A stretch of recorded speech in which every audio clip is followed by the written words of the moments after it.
Hello, little dreamers. I'm Luna. Welcome to Luna Bedtime Story. Tonight, we'll journey into a world of gentle adventures, kind hearts, and peaceful dreams. If you'd like a new bedtime story waiting for you every week, don't forget to subscribe and join our cozy little family. Now, get comfortable. Snuggle into your favorite blanket. Let your shoulders relax. Close your eyes. Let's begin our story.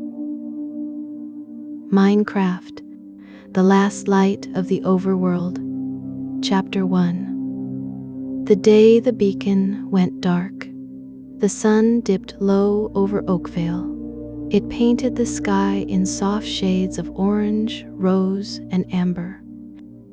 It was the kind of evening that made you want to put down your tools. In the center of the village stood the great beacon. Its beam of blue-white light stretched straight into the clouds. It was a silent, comforting guardian. Eli sat on the edge of a timber roof.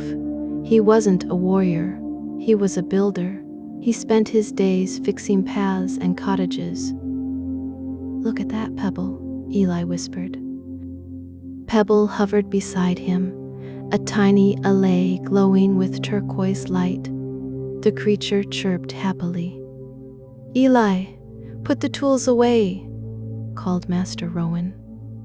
"Just finishing, Rowan," Eli called back. The village was settling into its rhythm. Children ran along the paths. Farmers walked their pigs. Everything was steady. Then the world held its breath. It happened with a slow, chilling flicker. Eli froze. He looked toward the square. The beacon's light shivered. The beam thinned, flickering like a candle. A cold wind swept over the roofs. "Rowan?" Eli called out. The elder librarian stepped forward. He looked at the sky. The beam gave a final pulse. It vanished. The pedestal grew dark. The glass casing became cloudy. The hum of the overworld faded. The grass withered to gray. The iron golem's flower shriveled. "Master Rowan, what happened?" Eli scrambled down the ladder. Rowan touched the glass. "It is freezing cold. I have never seen the beam fail." Pebble squeaked and hid in the satchel. A low sound echoed from the forest. It was a deep vibration. The sun sank, plunging the world into night. Dark shapes began to move. Their eyes glowed with purple smoke. "Everyone inside! Lock the doors!" Rowan shouted. Doors slammed shut. The warmth had slipped away. The safety was gone. Chapter 2. Rowan's Forgotten Legend. The air was thick with aged paper. Outside, heavy thuds rattled the doors. Hollow whispers drifted on the wind. Eli knelt beside Pebble. He offered a glowstone flake. Pebble took it with trembling hands. Rowan was pacing frantically. He pulled down heavy, dust-covered volumes. "Not this one? Where is it?" Rowan muttered. "Rowan, what is happening?" Eli asked.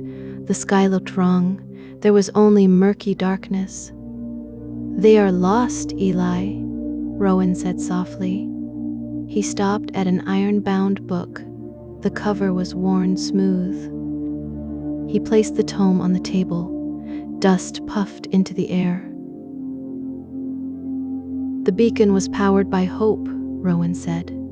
"The ancient builders called it the soul light." Eli frowned softly. "A light made of kindness?" The first builders cared for the land. They lived in balance. That harmony created energy. Rowan traced the ancient runes. When the last light fades and shadows walk the floor, only one true builder may open hope's closed door, not by the strength of iron, nor by the edge of steel, but through the gentle hands that take the time to heal. "Look here," Rowan whispered. The map showed 5 shapes. The beacon split its light into fragments. "It lost power because people forgot to care?" Eli asked. "Precisely. Towns grew distant. Adventurers sought only treasure." The light waned bit by bit. Pebble pointed at the map. He let out a mournful ding. "The book says only a true builder can find them." Eli looked at his hands. "I am not an adventurer." Rowan touched his shoulder. "That is why it must be you. The world needs someone who knows how to put things together." Rowan pulled out a map. It had a single glowing dot. "It will guide you. You must earn the light through acts of creation." Eli took the map. It pulsed with a faint heartbeat. He tucked it into his satchel. "I will bring the light back, Rowan," Eli said. "I know you will. Go through the escape hatch. Keep Pebble close." Eli nodded. He gestured to Pebble. He stepped down into the dark. He left his home behind. Chapter 3. Into the birch forest. The tunnel led them beyond the fence. They emerged into the birch forest. Tonight, the forest was heavy. A pale fog hung near the ground. It wrapped around the white trunks. Eli walked carefully. Pebble floated above his shoulder. His light kept the fog at bay. "The fragment is near the cabin," Eli whispered. The silence felt unnatural. Then Eli heard a pitiful sound. A quiet whine cut through the still. "Did you hear that, Pebble?" Eli stopped. Pebble chirped softly. He flew toward a cluster of berry bushes. Eli followed him. A wolf was trapped beneath a birch log. Its fur was matted with mud. Its leg was pinned firmly. "Easy there, friend," Eli said softly. He held out his hand. "Stay still." The wolf gave a rumble. It felt the warmth of Pebble's glow. It slowly relaxed. Eli looked at the log. It was too big to lift. He needed a plan. "Let's build a lever," Eli muttered. He pulled out oak fences. He placed a stone block. He wedged a fence post beneath the trunk. "Pebble, hold the light steady," Eli instructed. Eli set his weight on the bar. He pushed down hard. The log shifted and lifted. "Go on, buddy, move." Eli grunted. The wolf pulled its leg back. It scrambled out safely. The trunk slammed down. Eli fell back. "You okay, boy?" The wolf stood up shakily. It nudged Eli's cheek. Eli offered sweet berries. He bound the sore leg. He worked gently. A tiny chime echoed through the forest. The fog retreated. The map began to glow. A stone fragment ignited nearby. A small, rounded stone fragment nestled within the hollow of a nearby birch tree suddenly ignited with a soft, warm light. It floated off the wooden trunk, hovering into the air before gently sinking right into Eli's palm. It felt like a warm river stone smoothed by summer water. "The first fragment," Eli whispered. It was waiting for help. The light had returned. The wolf barked joyfully. Pebble danced in circles. "We have a teammate," Eli smiled. "I will call you Copper." They turned deeper into the forest. Together, they followed the map toward the mountains. The journey had truly begun. Chapter 4. Secrets beneath the mountains. The wind howled through the pass. Ice bit at Eli's face. The trail was narrow. "Keep close, Copper," Eli said. Copper walked at his heels. Pebble stayed tucked in the scarf. They reached a fissure. It swallowed the moonlight. Inside, the wind died down. "We need light," Eli murmured. He struck flint. A flame burst to life. Eli took a breath. They were in a lush cave. Glowing vines hung from the ceiling. Mirror-like pools sat on the floor. "It is beautiful," Eli whispered. Pebble zipped among the berries. His light blended with the cave. Suddenly, Eli heard a splash. 3 axolotls swam in the pool. But the water was drying up. A rock slide had blocked the spring. "They will get trapped," Eli realized. He inspected the rocks. He couldn't just smash them. He needed a channel. "I will channel the water," Eli muttered. He built a stone aqueduct. He aligned each block carefully. He knocked away a loose stone. Whoosh! A stream rushed down the channel. It filled the basin instantly. The axolotls tumbled with joy. The blue one splashed his hand. Something caught the light in the pool. A second fragment lay at the bottom. It shone with green light. 2 pieces, Eli said. The crystals hummed in harmony. Copper barked. The water was fresh again. Then the cavern grew cold. The berries dimmed. A vibration came from the shaft.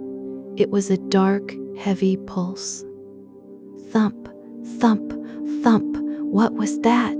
Eli whispered. Copper's fur stood up. Pebble hid in the satchel. Eli looked into the abyss. The air smelled of skulk and bone. "The ancient city," Eli breathed.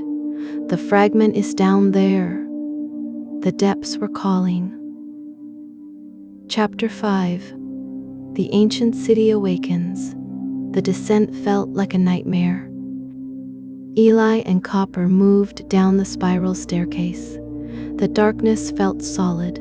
Eli gasped softly as they stepped onto the floor. Ruins stretched out before them. Covered in shimmering skulk, the city lay silent. It looked like a dark ocean. "Not a sound, Copper," Eli whispered. Copper stepped with care. Pebble held tight to Eli's collar. The city was heavy with silence. Every step was like walking on glass. A grand square stood in the center. The third fragment glowed with midnight blue light. "There it is," Eli breathed. They made their way toward the pedestal. Copper's tail brushed against a bone. Clack. The sound echoed like thunder. A skulk sensor rippled. A shrieker activated. A chill shriek shook the ceiling. Scream! The skulk began to pulse. Darkness plunged the city into blackness. Thump. The ground shook. 2 dark horns pushed through the stone. A massive chest rose. The warden rose. It was massive. It had no eyes. Its chest beat with a heavy pulse. Thump, thump, thump. Copper pressed himself flat. The warden snapped toward the sound. It prepared to unleash a sonic boom. Eli's heart was hammering. He reached for his hammer, then stopped. The creature was not angry. Its chest hummed with sadness. Eli stepped out. He stood between the warden and his friends. He did not pull a weapon. He pulled out soft wool. He laid the wool over the censer. He looked at the creature.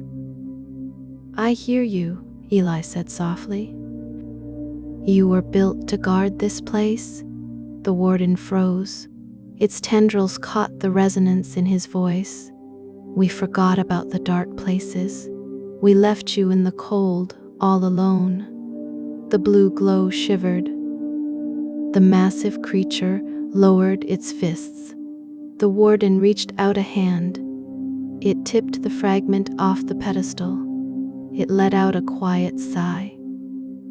Why did humans stop caring? The voice echoed in Eli's mind. We lost our way, Eli answered. I will bring the light back. The warden nodded. It sank back into the skulk floor. Peace had finally returned to the city. Chapter 6. Across the frozen peaks. They emerged onto the frozen peaks. The world of ice was blinding. The cold was fierce. A blizzard roared across the ledges. It kicked up clouds of powder. Hold tight, Pebble, Eli shouted. The map was burning hot. It pointed toward Skyreach Needle. Eli saw a mountain goat. It was caught in a pillager trap. The goat slipped on the ice. Rocks fell into the abyss. We have to help, Eli called. They crept along the ledge. Eli anchored himself with his pickaxe. Pebble, grab the rope, Eli instructed. Pebble hovered over the goat. He offered a soothing light. The iron was rusted shut. Eli couldn't hack at it. He had to be careful. I have to unbuild it, Eli muttered. He worked on the bolts.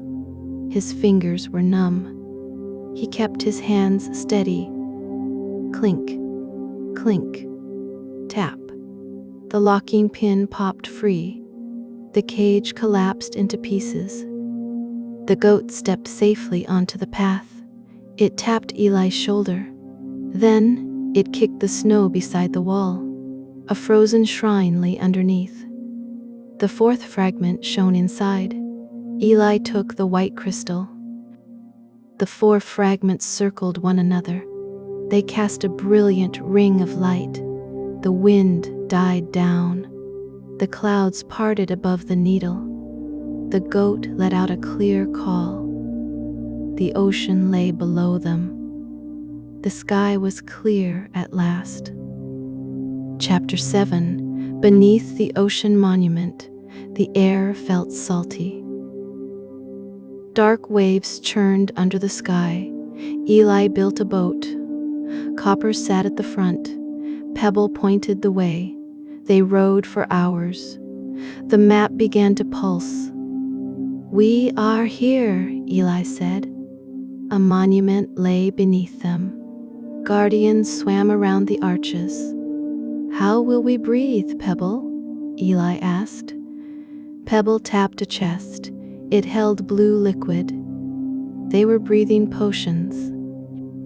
Good eye, Pebble, Eli smiled. Eli drank the potion. He dived into the ocean. Pebble swam beside him. The world was silent. Corals were dying from the darkness. Guardians turned toward him. They charged their beams. Eli didn't draw a weapon. He pulled out sea lanterns. He repaired a collapsed shrine. He placed the lanterns to light the floor. The guardians stopped. The light soothed them. They swam in circles. An elder guardian floated down. It looked at the shrine. It nudged a prismarine shell. The fifth fragment lay inside.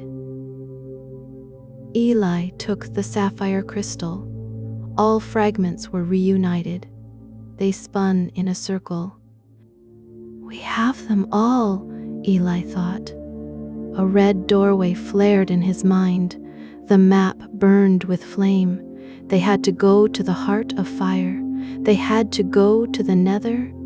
The heat was waiting. Chapter 8.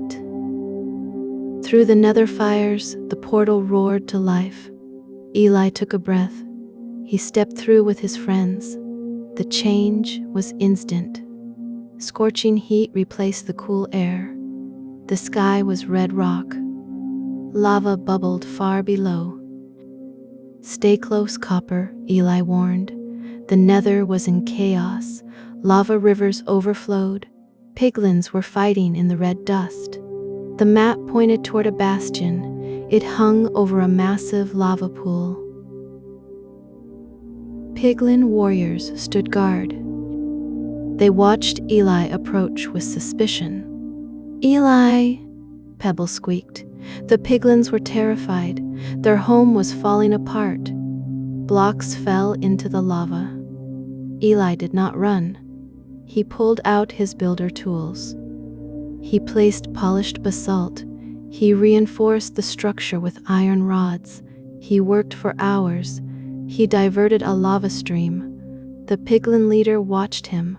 He lowered his sword. Eli offered golden carrots. The leader ate one. He gave a grunt of approval.